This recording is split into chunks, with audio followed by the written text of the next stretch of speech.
Телекомпании «Ташир». Все грани бизнеса.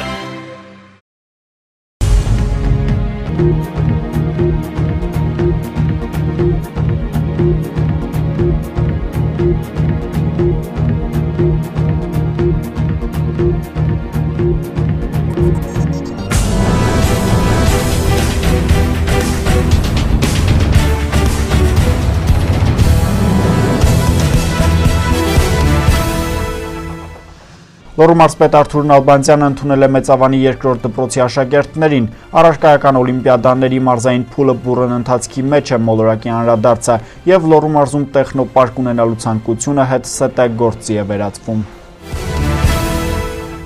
Մարզային Ֆորտունա հեռուստաընկերության եթերի աշխատանք շարունակում է մոլորակ լրատվականի հիմնական թողարկումը ես Սարգիս Գոքորյանն եմ, բարև ձեզ։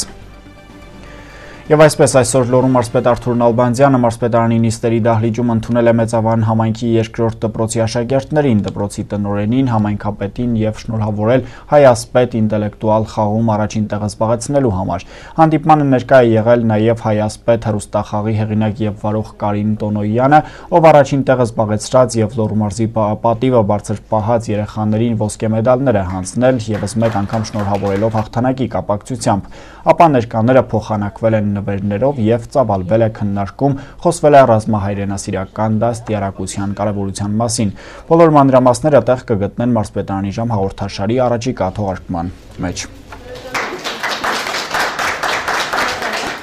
Շարունակում ենք թողարկումը կրկին կրթություն Լոռու մարզում ակտիվ ընթացքի մեջ է առարկայական օլիմպիադաների մարզային փուլը, այսօր ընթացքին հետևել է Լոռու մարզպետ Արթուր Նալբանդյանը, մանրամասներին տեղյակ է Անահիտ Կարապետյանը։ Բայլյան Լիլիթը 9-րդ դասարանի աշակերտ է, բազմաթիվ օլիմպիադաների է մասնակցել։ Ցանկանում է մասնագիտանալ բժշկական ոլորտում, մասնավորապես ուզում է դառնալ դեղագործ։ Լավ մասնագետ լինելու համար պետք է լավ սովորել հենց դպրոցից։ Կենսաբանությունն էլ իր ընտրած մասնագիտության համար հիմնաքար է համարում։ Մարզային օլիմպիադային էլ մասնակցում է մեծ ակնկալիքով։ Սպասումներին ու նպատակին հասնելու համար իր կողմից կարևոր քայլ է համարում լավ արդյունքներ գրանցել նաև առարկայական օլիմպիադաներում։ Որոշել եմ դառնալ դեղագործ, շատ եմ սիրում այդ մասնագիտությունը ու միշտ գնահատել եմ այն հատկապես բժշկի աշխատանքը, միշտ փորձել եմ այդպիսի մասնագիտություն ընտրեմ, որ մարդկանց բարիք կբերի։ Շատ եմ սիրում այս առարկան ու կուզեի, որ այս առարկայի մեջ մեծ հաջողություններ ունենայի ու ինձ թվում է բարձր միավորներ բերելը ինձ կխրախուսեր նոր մրցույթների մասնակցելու համար։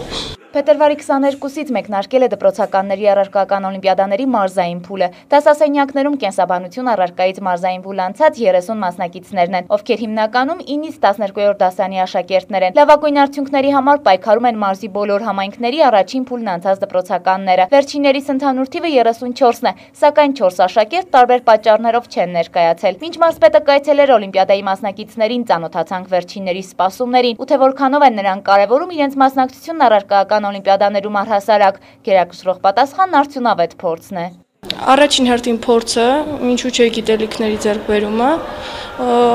ու կենտրոնանալու կարողության նաև ձեռքբերումը։ Ինձ ընկերներիս հաջողություն առաջին հերթին։ Իմ գիտելիքները իմ կարծիքով ավելի կշատանան։ Սպասում եմ, որ կհաղթեմ, ցանկալիքներս է դա։ Կմաղթեմ լավագույնին հաջողություն, այսինքն բոլորին եմ մաղթում հաջողություն եւ լավագույնին հաղթանակ։ Հարցաթերթիկները բաժանված են, մինչ օլիմպիադայի սկիզբն ազդարելը վերջին հիշեցումներն արվում են մանկավարժների կողմից, ծագած տեխնիկական հարցերին տրվում են պատասխաններ։ Մարզպետ Արթուր Նալբանդյանն էլ մարզի կրթության, մշակույթի, սպորտի վարչության պետ Մինա Սայդյանի հետ միասին շրջում են դասասենյակներով, անձամբ մասնակիցներին մաղթելով հաջողություններ։ Մարզպետ Նալբանդյանն ակնկալում է 2012-ի աննախադեպ արդյունքների կրկնություն։ Լոռու մարզպետարանի կրթության բաժնի մասնագետը հիշեցնում է առարկայական օլիմպիադաների գլխավոր նպատակը, նաև խոսում ակնկալիքներից։ Առարկայական օլիմպիադաների գլխավոր նպատակը ի հայտ բերել աշակերտների մեջ արտակարգ ընդունակությունների տեր աշակերտներին, յուրահատուկ մտածելակերպ ունեցող եւ երևի թե դա է պատճառը, որ շատ դեպքերում օլիմպիադաների առաջադրանքները ավելի շատ տրամաբանական խնդիրներին վերաբերող առաջադրանքներ են եւ իհարկե մարզային փուլի արդյունքներն ամփոփելուց հետո եւ մարզպետարանի ինտերնետ կայքում եւ Օլիմպիայում էլեկտրոնային կայքում տեղադրում են մասնակիցներ մասնակիցների գնահատականները, արդյունքները եւ հաջորդ փուլ անցած մասնակիցների ցուցակները կարող են մեր սովորողները, իրենց ծնողներն ու դպրոցները այդ ցուցակներին ծանոթանալ նշածս էլեկտրոնային կայքերից եւ գլխավոր նպատակը հանրապետական փուլից հետո Առարկայական օլիմպիադայի մրցանակակիրներից հանրապետությունում միջազգային օլիմպիադային մասնակցելու համար թիմ հավաքական ձևավորելն է եւ հույս ունենք ինչպես նախորդ տարիների ընթացքում մեր աշակերտները նույնպես այդ թիմի մեջ ներգրաված կլինեն այսինքն ակնկալում ենք արդյունքներ հանրապետության մակարդակով Ինչ վերաբերվում է գնահատման չափանիշներին տարբեր առարկաների դեպքում սանդղակը տարբեր է որն է 20-ից մինչև 50 բալային համակարգ Արչևում կանցկացվի նաև ռուսաց լեզվի հայ գրականության նախնական զինվորական պատրաստվածություն առարկաների օլիմպիադայի մարզային փուլը իսկ մինչ այդ մնում է մասնակիցներին մաղթել հաջողություն եւ որ ոչ պակաս կարեւոր է չխանգարել Անահիտ Կարապետյան Արմեն Շաբազյան Մոլորակ Լոռու մարզում տեխնոպարկ ստեղծելու նպատակը հետզհետե գործի է վերածվում, այդ ուղղությամբ քննարկումները շարունակվում են, արդեն հայտնի է, թե ինչ ուղղություններ է ունենալու տեխնոպարկը, Գոհար Մովսիսյանն է պատմում։ Լոռու մարզպետարանում հավաքվել են տարբեր բնագավառների մարզի լավագույն մասնագետները, բնապահպաններ, քիմիկներ, գիտնականներ։ Հանդիպման նպատակն է քննարկել մարզկենտրոնում տեխնոպարկի կառուցման եւ շահագործման հետ կապված հարցերը։ Մարզպետի խորհրդական Լևոն Ասլանյանի առաջարկությամբ նախ քննարկվեցին այն ուղղությունները, որոնցով կառաջնորդվի տեխնոպարկը։ Ուղղությունները ընտրելու համար ոչ թե մեզ տեսնենք այդ ուղղության մեջ, այլ տեսնենք, թե այդ ուղղությունը մեր մարզին, մեր քաղաքին ինչ է բերելու։ Այդ դրանից հետո նոր արդեն կարելի է նայել բոլոր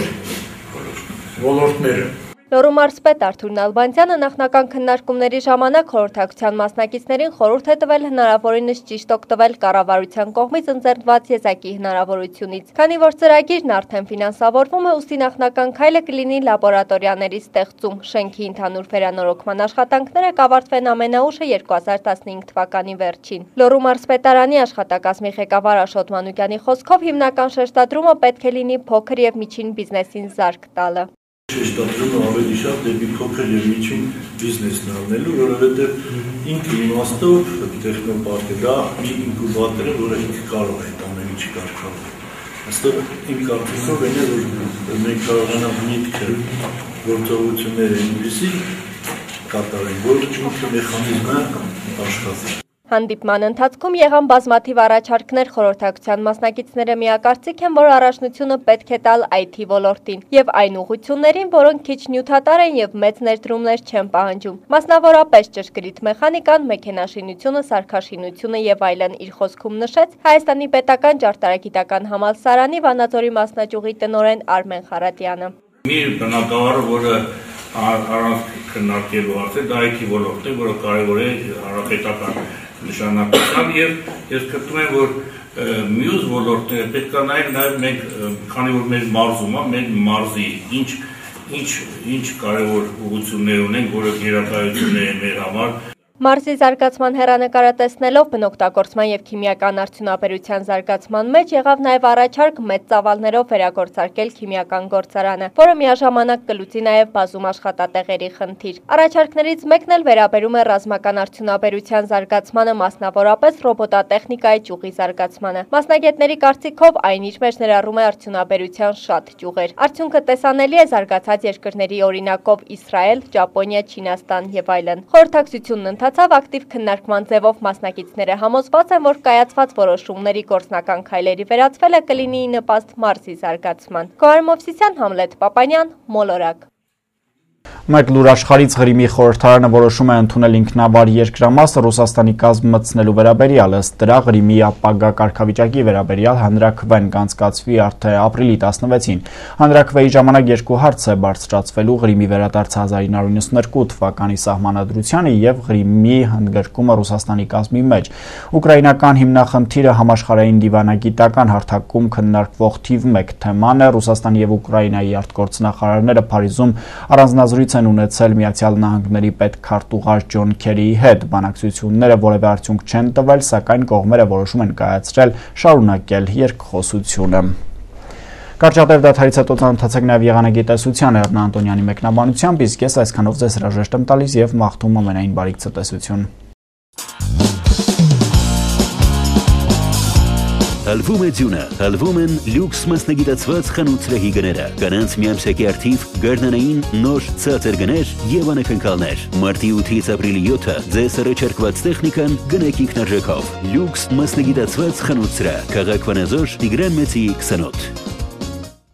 Բարև ձեզ, նախքան եղանակին անդրադառնալը հիշեցնեմ, որ եղանակի տեսության աջակիցն է Lux Computers-ը։ Հիմա եղանակի մասին։ Հանրապետության տարածքում մարտի 7-ին, 8-ին առանձին շրջաններում, 9-ին առավելապես արևելյան շրջաններում ժամանակ առ ժամանակ սպասվում են տեղումներ։ Քամին հարավ-արևմտյան շրջաններում կլինի 2-ից 7 մետր վարկյան արագությամբ։ Մարտի 7-ից 8-ը առանձին վայրերում սպասվում է քամուշ գնացում մինչև 20 մետր վարկյան արագությամբ։ Օդի ջերմաստիճանը 8-ին արևելյան շրջաններում կնվազի 7-ից 9 աստիճանով, 10-ին նույնքանով կբարձրանա։ Լոռու մարզում սպասվում է գիշերը 6, ցերեկը 13 աստիճան տաքություն։ Լոռու մարզի քաղաքներից Տաշիրում սպասվում է գիշերը 6, ցերեկը 11 աստիճան տաքություն։ Ալավերդիում կանխատեսվում է գիշերը 8, ցերեկը 12 աստիճան տաքություն։ Սպիտակում կդիտվի գիշերը 4, ցերեկը 8 աստիճան տաքություն։ Ստեփանավանում կլինի գիշերը 6 աստիճան, ցերեկը 11 աստիճան տաքություն։ Իսկ մարզկենտրոն Վանաձորում սպասվում է գիշերը 5, ցերեկը 10 աստիճան տաքություն։ Երևանում մարտի 7-ից 8-ը հնարավոր է կարճատև անձրև եւ ամպրոպ, մայրաքաղաքում կդիտվի մինչև 18 աստիճան տաքություն։ Անկախ եղանակային կանխատեսումներից պահպանեք բարձր տրամադրությունը։ Ցտեսություն։